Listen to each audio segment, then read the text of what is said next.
Listen, Pokopia is easily top 10 games of 2026, and that's coming from somebody who's not even a Pokemon glazer. Like, I hated ZA, and I'm kind of meh on Scarlet and Violet, so at least you know that everything I'm saying is just my genuine feelings rather than this feeling of, oh, I love Pokemon, everything they do is amazing. Because I know there's a fair amount of the community that'll just defend literally anything they put out. The difference with Pokopia is when you think of it, the assumption was it was going to be like Animal Crossing, right? But basically what they did was Animal Crossing combined with Minecraft, combined with Slime Rancher, and then they took the branding of the biggest game franchise of all time, and it's also just subjectively, it's a cute franchise, right? There's cute Pokemon and shit. So they take this really cute, really just massive branding, and they put it on this game that has 3 separate games worth of content in it. I'll say this, if you like Stardew Valley, if you like Slime Rancher, if you like Minecraft, if you like Animal Crossing and games adjacent to that, this might end up being your favorite game of all time. And please don't forget to drop a sub if you are a real Pokopia glazer. Let's get into it. For starters,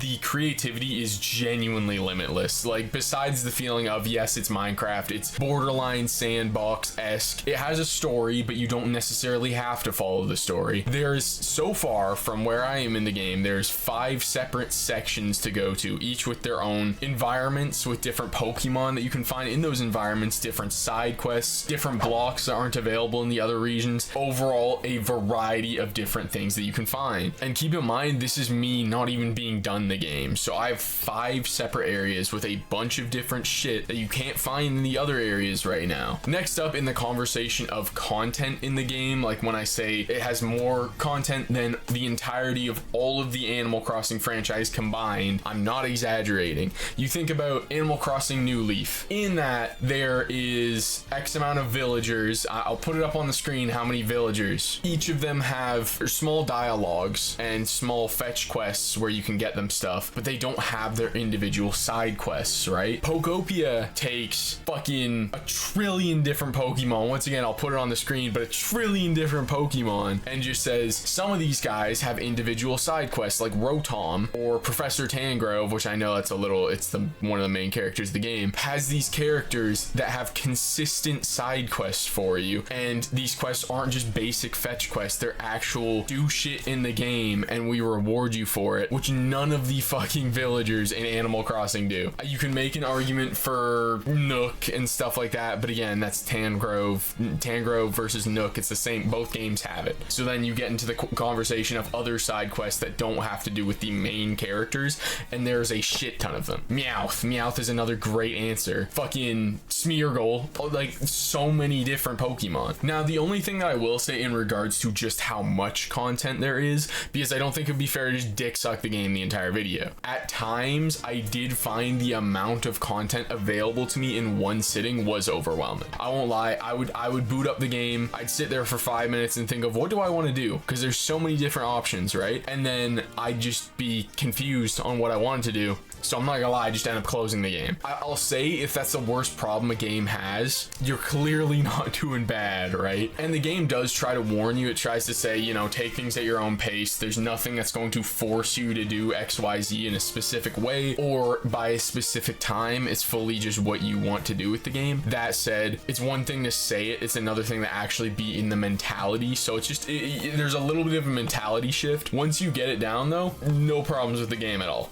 I have not had a complaint since. And it really is just a subjective thing too, right? Like if you're just the type of person that can fully hold that and say, yeah, there's a shit ton of content and I'll do it at my own pace, and you've never felt pressured by a game, this won't even be a problem for you at all. Moving on, the other thing I'd just like to point out is the attention to detail in the Pokemon, right? You think of certain Pokemon where they use their fire as utilities, certain Pokemon that use their water as utilities to clean, as an example. There's certain Pokemon that even just nothing to do with abilities. There's a Pokemon that is shaped like a minecart that instead of hopping onto minecarts like other Pokemon, it becomes the minecart and follows with the rest of the path. That is just, that's passion project level. That's love level. That's levels to when they would make an entire fucking second game as the post game, even though they didn't need to. The games would sell even if the post games didn't exist. They just did them for the love of the game. That's what I equate Pokopia to. They have made so many just just choices in this game that were purely out of love and stuff like that, where nobody would have noticed, nobody would have cared if that Pokemon did not turn into a minecart along with it, but they did it anyways out of love for the franchise. And then of course Pokemon where their dex entries are certain shit like, oh, Drifloon's a little bit of a weird one carrying kids, you know, but they have him carry you off to this dream island for certain portions of the game because he's the type of Pokemon to do that shit. Once again, just amazing attention to detail. Now, one of the coolest parts of the game so far to me is the sense of progression and the reward for exploration. I'm a big fan of Breath of the Wild and big glazer of Breath of the Wild because every time you went to go explore something, it felt rewarding. Even if it was just, oh, I got a couple extra rupees, right? It felt rewarding because it wasn't just nothing out there. Developers intentionally wanted you to explore that area. That's how I felt with Pokopia, where every area that you explored, there was something there, and a lot of the time it was pieces of lore. They're spoon feeding you the lore while you are exploring throughout the game, and they're encouraging exploration. Otherwise, you'll miss the lore and you won't understand the story. I think that is a really cool situation to be in, especially for a game like this. The only other way to give you the story, right, would to be, oh, build X building, build this, build that, start a farm or something like that, which you were gonna do anyways. So that's a little boring, right? It's to me incentivizes exploration and to really appreciate the game to its fullest depth. One little side note as well that I really have enjoyed is the mix of pre-made homes that the Pokemon can build for you and the ability to build your own houses with blocks. Once again, when we talk about creativity and limitless creativity, that is genuinely so perfect. Because for example, let's say there's Pokemon that you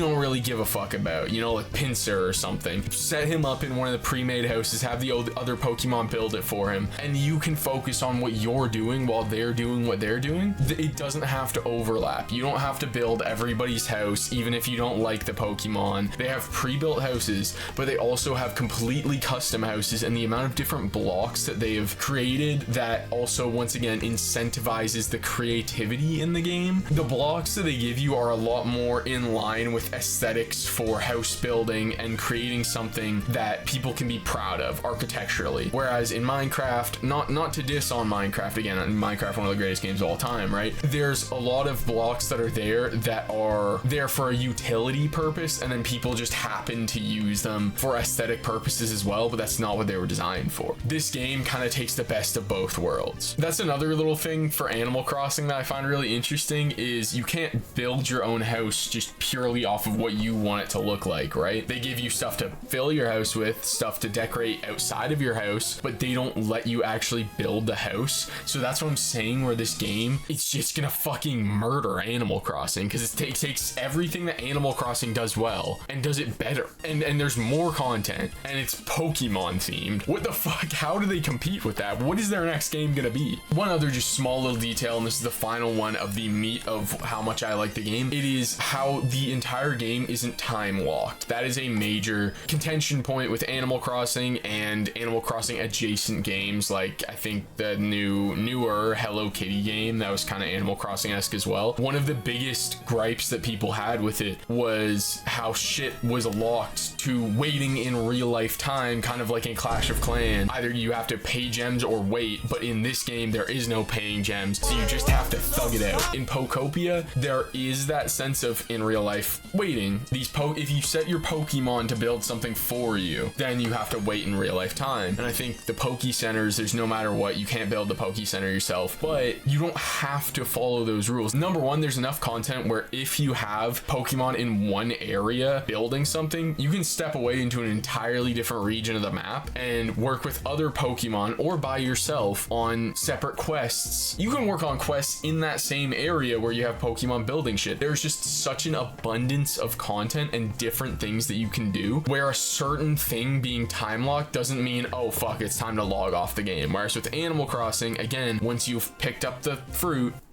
once you've got the fossils, it's kind of, you gotta log off for the day. There's not really much else you can do. But the amount of content that they put into Pokopia and the amount of love that they put into Pokopia is genuinely insane, especially for a franchise which otherwise I was looking at as, you guys are starting to get lazy. It's kind of funny that Nintendo would do this, being that they own both Animal Crossing and Pokemon. Kind of feels like you're fucking over your own franchise, but I'm not mad about it personally, because we did get a 10 out of 10 game. I will say, I'm sure that two people that aren't in love with farming games, that played Stardew Valley and was like, fuck, this is a real snooze fest, probably not your game, and that's okay. And when I call it a 10 out of 10, you might play it and then be like, this guy's just fucking glazing. This guy's another Game Freak glazer. I'm not, I promise you I'm not a Game Freak glazer. That being said, if farming type games are for you, like me personally, Slime Rancher 1, I think I'm 2 achievements off of 100%ing the game. I am big into these games, and this scratches every itch that I could have asked out of a farming game. I don't know when or if I will ever put this game down, or where the limits to the content ends, because of course there's going to be an end to the story. I'm sure there's going to be a cutscene, I'm sure there's going to be a final moment, but as of right now, I've spent so much time in the game, it feels like the content's limitless. There's still places that I haven't got the chance to explore yet, still Pokemon I haven't got to meet yet, still things I haven't got to build yet. There's items that I don't even know are in the game yet. You know what I mean? It's the amount of content so far with me. Like, I want to say I've put a solid 30 hours in, and there's still a shit ton of stuff to do.